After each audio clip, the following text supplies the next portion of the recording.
Ke lapangan mengembala keledai, bawa unta ke tengah gurun. Sebelum debat ini dimulai, izinkan saya membawakan pantun. Ada bocil bicara gagap, ngobrol dengan paman dan bibi. Salam pertama tak terjawab, akan kuulangi sekali lagi. Perkenalkan, saya Adit sebagai pembicara pertama, Michelle sebagai pembicara kedua, dan serta Hepzibah sebagai pembicara ketiga. Kami berasal dari 10 IPS 1. Puji dan syukur kami panjatkan kepada Tuhan Yang Maha Esa. Mosi yang akan kami bawakan hari ini yaitu tentang pembelajaran daring atau online di dalam masa pandemi COVID-19 ini. Pembelajaran jarak jauh atau pembelajaran dari rumah bukanlah hal mudah bagi guru untuk dilakukan. E-learning adalah hal yang dapat dilakukan dengan menggunakan berbagai aplikasi media online seperti WhatsApp, Google Classroom, kelas online, Zoom Meeting, Google Meet, dan lain sebagainya agar pembelajaran tetap berjalan dengan lancar. Melalui pemanfaatannya, teknologi ini pembelajaran akan dapat dilaksanakan dengan baik. E-learning adalah suatu sistem atau konsep pendidikan yang memanfaatkan teknologi informasi dalam proses belajar mengajar. Internet dalam pembelajaran sumber-sumber informasi tanpa batas dan aktual dengan sangat cepat dapat diakses melalui internet. Internet sangat bermanfaat bagi akademis karena melalui internet akan mempermudah dalam mencari referensi jurnal maupun hasil penelitian yang dipublikasikan dalam jumlah yang berlimpah. Pemanfaatan jaringan internet juga bisa dipakai sebagai sumber dan sarana pembelajaran, contohnya sebagai membrowsing, resourcing, searching, consulting, dan communicating. Orang tua juga berperan penting dalam pembelajaran online ini. Orang tua harus berpartisipasi dalam menyampaikan kembali materi pembelajaran serta membuat anak memahami konsep yang diberikan guru secara online. Orang tua dapat memberikan semangat serta dukungan kepada anaknya dalam melaksanakan pembelajaran. Hal ini akan membuat anak menjadi lebih semangat dan giat untuk belajar agar bisa memperoleh prestasi yang baik. Dalam masa pandemi ini juga, pembelajaran online lebih ekonomis karena adanya biaya potongan yang diberikan sekolah untuk anak muridnya. Dengan online, ini bayar sekolah juga sudah termasuk dengan biaya fasilitasnya juga. Dengan Google atau internet, ilmu yang didapatkan menjadi lebih murah dan lebih gampang dibandingkan pembelajaran offline. Jika pembelajaran offline kita membayar biaya sekolah tidak ada potongan dan kita juga tidak bisa menggunakan Google atau internet untuk mencari jawaban atau tugas-tugas dengan cepat dan efisien. Kenapa harus media internet atau Google menjadi peran utama dalam pembelajaran online dibandingkan buku yang dipinjamkan dari sekolah?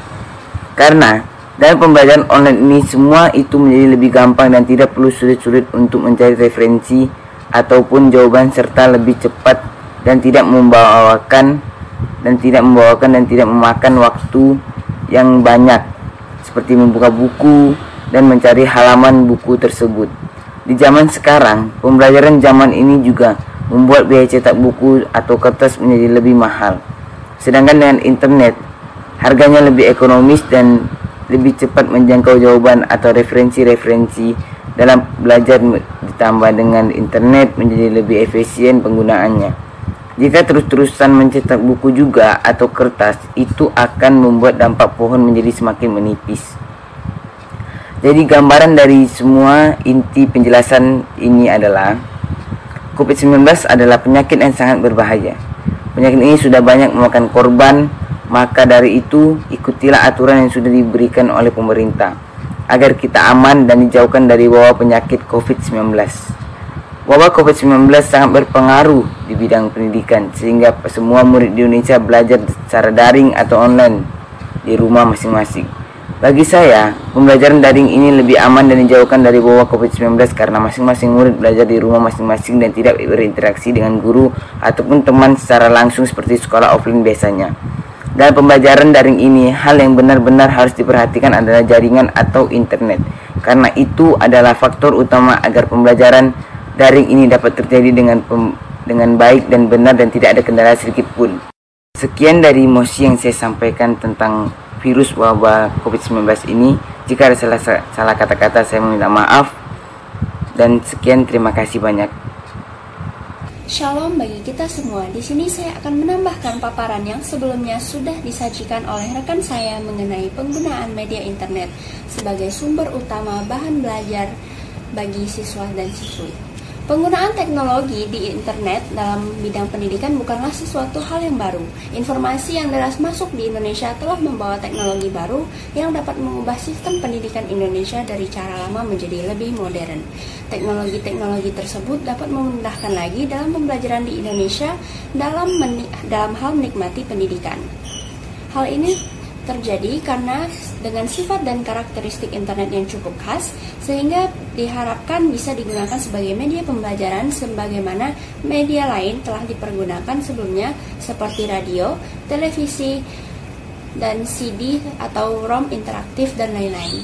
Sebagai media yang diharapkan akan menjadi bagian dari suatu proses belajar mengajar di sekolah, internet harus mampu memberikan dukungan bagi terselenggaranya proses komunikasi interaktif antara guru dan siswa sebagaimana yang dipersyaratkan dalam suatu kegiatan pembelajaran. Kondisi yang harus mampu didukung oleh internet tersebut terutama berkaitan dengan strategi pembelajaran yang akan dikembangkan yang jika dijabarkan secara sederhana bisa diartikan sebagai komunikasi yang dilakukan untuk mengajak siswa mengerjakan tugas-tugas dan membantu siswa dalam memperoleh pengetahuan yang dibutuhkan dalam rangka mengerjakan tugas-tugas tersebut. Strategi pembelajaran yang meliputi bisa mulai dari pengajaran, diskusi, membaca, penugasan, presentasi, dan evaluasi, dan secara umum keterlaksanaannya tergantung dari satu atau lebih dari 3 mode dasar dialog atau komunikasi. Pertama, dialog komunikasi antara guru dan siswa. Kedua, dialog komunikasi antara siswa dan sumber belajar yaitu internet seperti yang sudah dikatakan oleh pembicara pertama saya, misalnya Google Scholar, dan yang ketiga, dialog atau komunikasi antara siswa dan siswa. Apabila aspek tersebut bisa diselenggarakan dengan komposisi yang serasi, maka diharapkan akan terjadi proses pembelajaran yang optimal. Dengan demikian terlihat bahwa secara nyata, internet memang akan bisa digunakan dalam mendukung perkuliahan di sekolah karena memiliki karakteristik yang khas, yaitu kami percaya bahwa internet bisa menjadi media interpersonal dan juga media massa yang memungkinkan terjadinya komunikasi one-to-one ataupun one-to-many. Kedua, adanya sifat interaktif dan bagi peserta didik bisa dipercepat untuk menangkap pengetahuan karena update dari internet itu sendiri lebih cepat adanya. Sekian argumen saya, terima kasih. Halo, saya sebagai Sibah Muin, sebagai pembicara ketiga, ingin menyampaikan argumen-argumen saya. Penggunaan internet selain membawa dampak positif kepada masyarakat, juga dapat memberikan dampak buruk melalui konten-konten negatif. Selain itu, terdapat berbagai jenis kejahatan melalui internet yang mengancam keselamatan penggunanya. Masyarakat perlu diberikan pengetahuan agar dapat melindungi diri dan keluarga dari pengaruh konten negatif dan dari ancaman kejahatan melalui internet. Aplikasi-aplikasi yang bermanfaat juga perlu diperkenalkan kepada masyarakat agar menghasilkan sesuatu dari penggunaan internet. Edukasi internet secara sehat, aman, dan produktif dimulai dari kelompok majelis taklim di daerah Jawa Barat. Dari jumlah peserta yang hadir, dapat dilihat bahwa kegiatan dapat diterima dengan baik oleh kelompok majelis taklim. Di balik dampak positif penetrasi internet, ada banyak kejahatan yang mengintai para pengguna internet, atau yang bisa kita kenal juga dengan kejahatan siber. Kejahatan yang dimaksud antara lain adalah pelecehan atau bullying, pornografi, hingga eksploitasi seksual. Apa itu pelecehan dan pornografi? Pelecehan adalah didefinisikan sebagai suatu pola perilaku yang menjadi sasarannya, biasanya atau tidak selalu dengan tujuan untuk mengancam atau mengintimidasi target utamanya. Dan pornografi adalah gambar, sketsa, ilustrasi, foto, tulisan, suara bunyi, atau bentuk pesan lainnya melalui berbagai bentuk media komunikasi dan atau pertunjukan di muka umum yang membuat kejabulan atau eksploitasi seksual yang melanggar norma kesusilaan dalam masyarakat. Namun hal ini tidak akan terjadi di situasi kami. Karena seperti yang sudah pembicara kami terangkan, kami menggunakan media internet yang memang dari awal fungsinya untuk edukasi, bukan sosial media yang banyak membawa kerugian.